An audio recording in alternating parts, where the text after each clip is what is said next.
High, আজকে আমি বানাবো দই তিখারি। তার জন্য কিছুটা দই নিয়ে ভালো করে ফেটিয়ে রেখে দিয়েছি, আর রসুন আর লঙ্কার গুঁড়ো হামালদিস্তায় ভালো করে ছেঁচে ওটা একটু জল দিয়ে ভিজিয়ে রেখে দিয়েছিলাম। তারপরে কড়াইতে তেল দিয়ে তার মধ্যে সর্ষে, জিরে, হিং আর কারি পাত্তা ফোড়ন দিয়ে ভালো করে যখন সর্ষেটা চটপট করবে তখন ওই রসুন আর লঙ্কার গুঁড়ো যে জলের মধ্যে রেখেছিলাম ওটা ঢেলে দেবো।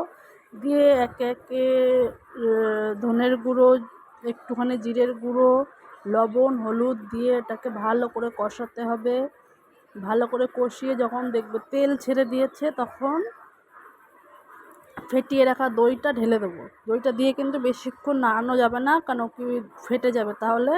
তাই জন্য একটু সময় নাড়িয়ে সাথে সাথে গ্যাসটা বন্ধ করে দিতে হবে। তারপরে এর মধ্যে আপনি অল্প ধনেপাতা কুচি মিশিয়ে কিছুক্ষণ ঢেকে রেখে দিন। তারপরে এটা আপনি রুটি বা